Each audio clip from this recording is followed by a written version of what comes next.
रिया भक्ति पवित्र कहानियाँ।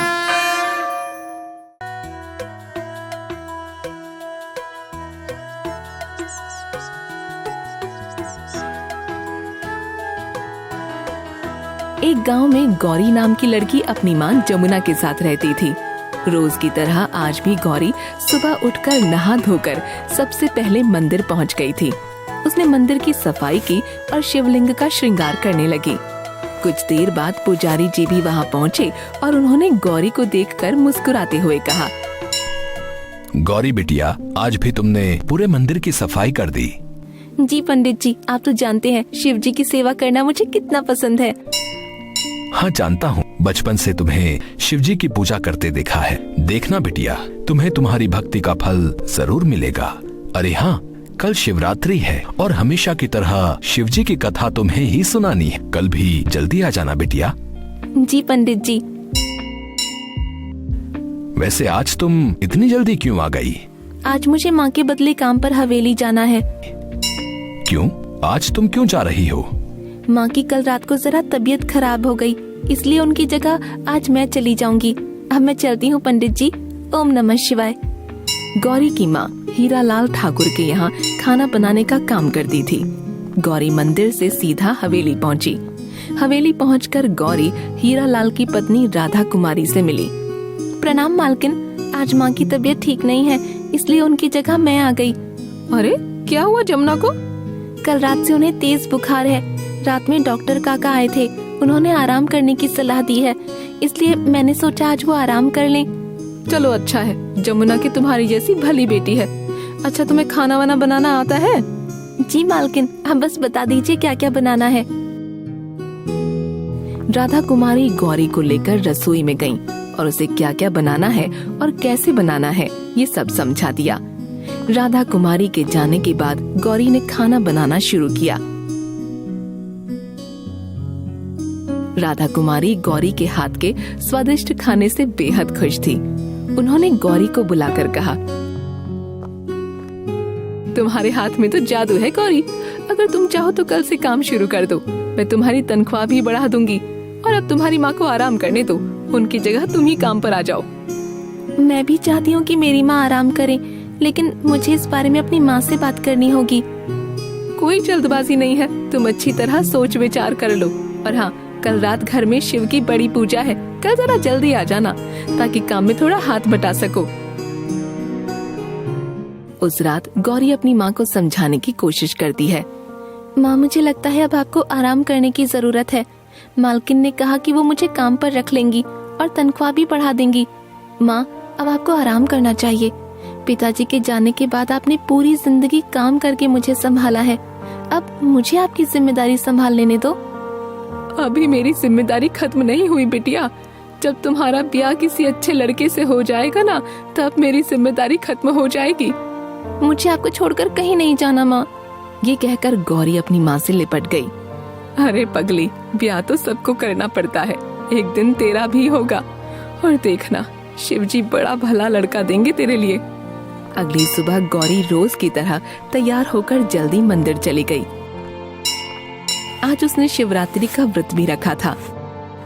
मंदिर की सफाई और पूजा के बाद वो तुरंत हवेली चली गई।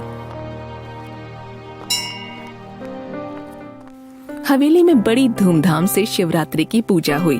उसी शाम हवेली में भंडारे के वक्त राधा कुमारी अपनी बेटी कमला को पूरे घर में ढूंढ रही थी। जरा सुनिए, पूजा के बाद से मुझे कमला नहीं दिख रही, मुझे बड़ी फिक्र हो रही है। अरे यहीं कहीं होगी, उसकी सहेलियों के साथ। उन्होंने मनीष को बुलाकर कहा, मनीष, जाओ जरा कमला की सहेलियों से पूछ कर आओ कि उन्होंने कमला को देखा क्या। कुछ देर बाद मनीष भागता हुआ आया। उसने नजर झुकाकर हीरालाल से कहा, मालिक, उनमें से किसी ने कमला मेम साहब को नहीं देखा। अब तो हीरालाल भी चिंतित हो गए और उन्होंने सारे नौकरों को पूरी हवेली में कमला को ढूंढने के लिए कहा। गौरी भी उनके हुक्म से पूरे घर में कमला को तलाश रही थी। उसने एक बार नौकरों के कमरे की तरफ भी ढूंढने का सोचा और वो नौकरों की कोठी की तरफ बढ़ी ही थी कि सामने से उसे मनीष आता दिखा। गौरी को देखते ही मनीष हड़बड़ाकर बोला, अरे गौरी, कहाँ जा रही हो तुम? मैंने सोचा एक बार इस तरफ भी देख लूं। नहीं, इसकी जरूरत नहीं है। मैं खुद अभी इधर से देखकर आ रहा हूँ। तुम जाकर उसे ऊपर छत में देखो, कहीं छोटी मेम साहब छत में तो नहीं है। गौरी मनीष की हड़बड़ाहट देखकर थोड़ी शक में आ गई। उसने मन ही मन सोचा, जरूर ये मनीष कुछ छिपा रहा है। इसके यहाँ से जाते ही मुझे एक बार अंदर जाकर देखना ही चाहिए। ठीक है, मैं छत पर जाकर देखती हूँ। ये कहकर गौरी छत की सीढ़ियों की तरफ बढ़ी और कुछ देर वहीं छुप कर खड़ी रही। मनीष के वहाँ से जाने के बाद गौरी धीरे से नौकरों के कमरे की तरफ जाने लगी। तभी अचानक मनीष 2 और नौकरों के साथ वापस आ गया। उसे देखते ही बोला, यही है गौरी, पकड़कर इसे ठाकुर साहब के पास ले चलो। अरे मुझे ऐसे क्यों पकड़ रहे हो? मैंने क्या किया है? जाने दो मुझे। गौरी कुछ समझ नहीं पाई। उसे जबरदस्ती ठाकुर साहब के सामने लाया गया। ठाकुर साहब के सामने मनीष ने गौरी की तरफ उंगली दिखाते हुए कहा, ठाकुर साहब, यही है गौरी। इसी के पास मैंने कमला की सोने की चूड़ी देखी थी। जरूर इसने ही पैसे और गहनों के लालच में छोटी मेम साहब के साथ कुछ गलत किया होगा। नहीं, मनीष झूठ बोल रहा है। मालिक, ये खुद जानता है कि कमला दीदी कहाँ है और अब मुझे फंसा रहा है ताकि ये बच सके। मालिक, मैं 1 साल से आपका नौकर हूँ। आज तक इस हवेली में ऐसा कुछ नहीं हुआ, लेकिन गौरी के काम शुरू करते ही छोटी मेम साहब गायब हो गई। अब सबको मनीष की बातों पर यकीन आ गया। ठाकुर साहब और राधा कुमारी भी गौरी को धमकाकर उससे कमला के बारे में पूछने लगे। बताओ गौरी, कमला कहाँ है? अगर तुमने अभी सच नहीं बताया तो तुम्हें और तुम्हारी माँ को सारी उम्र जेल की सलाखों के पीछे काटनी होगी। गौरी कमला के बारे में कुछ नहीं जानती थी। अब तक पुलिस भी आ चुकी थी। हीरालाल ने गौरी को जेल भिजवा दिया। सलाखों के पीछे गौरी आंखें बंद किए बैठी थी। उसे अब समझ आ गया था कि कोई उस पर यकीन नहीं करेगा। अब उसके पास एक ही आसरा था। उसने पास ही एक पत्थर का टुकड़ा उठाकर जेल की दीवार पर शिवलिंग बनाना शुरू किया। इधर मंदिर में भी शिवरात्रि की पूजा शुरू हो चुकी थी। जोर जोर से मंदिर की घंटियां बज रही थीं और तेज आंधी तूफान चल रहा था। शिवलिंग पर बेल पत्र चढ़ाते हुए पंडित जी बोले, हे भोलेनाथ, ये कैसा तूफान है? कृपा करें भोलेनाथ, कृपा करें। इधर जेल में गौरी ने आंख बंद करके हाथ जोड़कर दीवार पर बने शिवलिंग से कहा, हे भोलेनाथ, आज आपकी बेटी पर झूठा इल्जाम लगाया गया है। आज मेरी नहीं, आपकी भी परीक्षा है।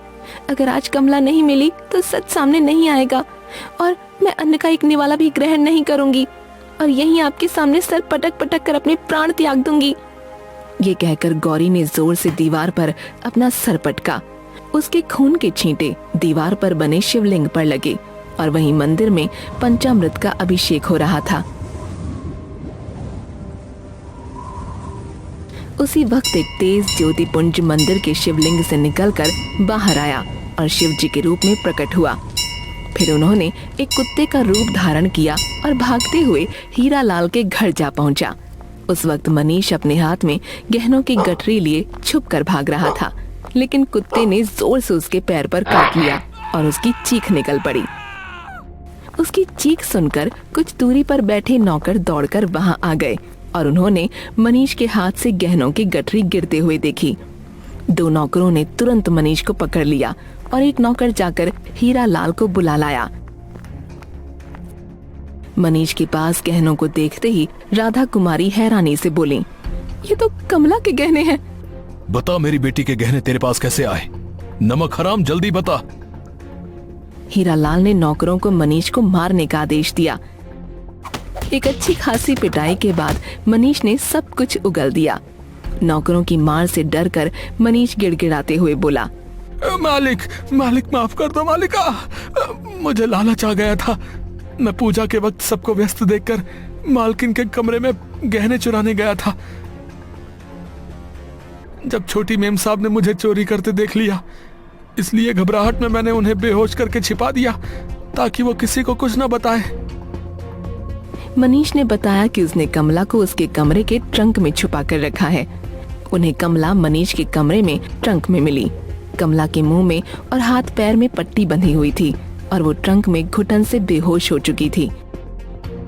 हीरालाल समझ चुके थे कि गौरी की वाकई कोई गलती नहीं थी। उन्होंने तुरंत कोतवाली में खबर करवाई और मनीष को जेल भिजवा दिया। और खुद जाकर गौरी को छुड़वा कर लाई। हीरालाल और उनकी पत्नी राधा कुमारी ने गौरी से माफी मांगी और उसे बदले में अच्छा इनाम भी दिया। उस दिन के बाद से गौरी की शिव भक्ति की चर्चा पूरे गांव में चलती रही। अगली सुबह जब गौरी की माँ को इस सब की खबर लगी तो उन्होंने भी गौरी के साथ मंदिर में जाकर गौरी का साथ देने के लिए शिव जी का धन्यवाद दिया।